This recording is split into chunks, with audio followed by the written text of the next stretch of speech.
Depuis son accès au pouvoir, le capitaine Ibrahim Traoré, qui dirige le Burkina Faso depuis le coup d'État en septembre 2022, ne cesse de prendre des grandes décisions après le retrait de son pays, le Burkina, du Mali et du Niger de la CEDEAO. Le capitaine Ibrahim Traoré souligne que l'abandon du franc CFA pourrait être l'une de ses prochaines actions visant à briser tous les liens qui maintiennent son pays dans l'esclavage français. Bienvenue dans cette vidéo, je vous retrouve tout à l'heure juste après le générique.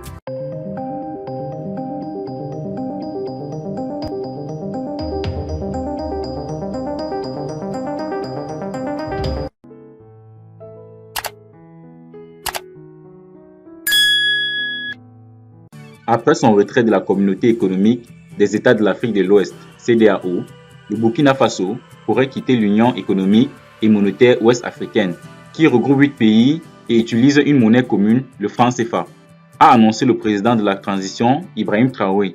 Interrogé par le journaliste camerounais Alain Foka sur l'intention de Ouagadougou en ce qui concerne le franc CFA, le chef de la junte burkinabé, arrivé au pouvoir par un coup d'État en septembre 2022, a indiqué qu'il s'attaquerait probablement à cette monnaie attachée à la monnaie française qui est l'euro.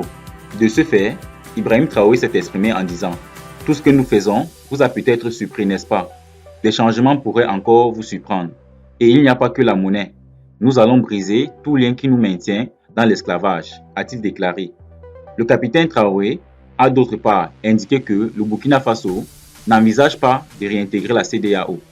Le Burkina Faso, le Mali et le Niger avaient annoncé dimanche 28 janvier leur retrait de la CEDEAO, tout en accusant cette organisation régionale de ne pas les avoir aidés face aux djihadistes et de s'être éloignés des idéaux de ses pères fondateurs et du panafricanisme.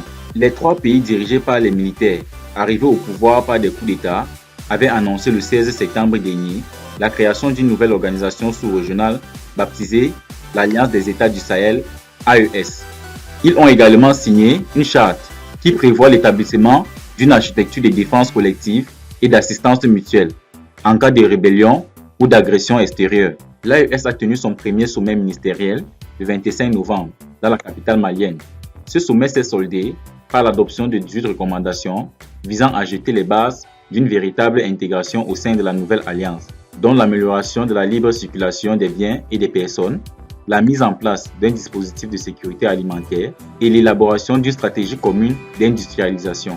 Une déclaration commune publiée à l'issue du sommet a également recommandé la mise en place d'un comité d'experts chargé d'étudier la question d'une union économique et monétaire ainsi que la création d'un fonds de stabilisation et d'une banque d'investissement commune. Les ministres des Affaires étrangères des 3 États sahéliens ont par ailleurs proposé la création d'une confédération